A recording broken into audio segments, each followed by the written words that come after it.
અમરેલી લેટરકાંડમાં પાટીદાર દીકરી મુદ્દે ગરમાતું રાજકારણ વધુ તેજ બની રહ્યું છે, જ્યાં રાજકોટના ધોરાજીના પૂર્વ ધારાસભ્યના સરકાર પર શાબ્દિક પ્રહાર સામે આવી રહ્યા છે।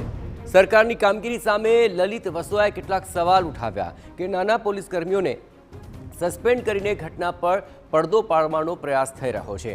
પાટીદાર દીકરીનું જાહેરમાં સરઘસ કાઢવામાં આવ્યું અને માર મારવાની ઘટના અત્યંત શરમજનક છે। મહિલા સશક્તિકરણ અને બેટી બચાવોની સરકાર માત્ર વાતો કરે છે। પાયલ ગોટી પર અત્યાચાર કરાયો અને ખોટો કેસ દાખલ કરવામાં આવ્યો છે।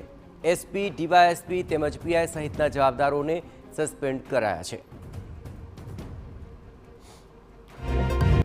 એમાં જવાબદાર 3 પોલીસ કર્મચારીઓ જે નાના કર્મચારીઓ છે એમને સસ્પેન્ડ કરવામાં આવ્યા છે, એની સામે પગલાં લેવામાં આવ્યા છે। એનો મતલબ સીધો જ એ થાય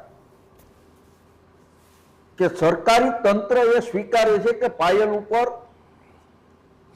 ખોટી રીતે ગુનો દાખલ કરવામાં આવ્યો છે, ખોટી રીતે એમનો વરઘોડો કાઢવામાં આવ્યો છે, ખોટી રીતે એમને મારવામાં આવી છે, ખોટી રીતે કેસ કરવામાં આવ્યો છે। તો આના માટે 3 નાના પોલીસ કર્મચારીઓ જવાબદાર નથી, પીએસઆઈ, પીઆઈ અને એસપી એમાં જવાબદાર છે।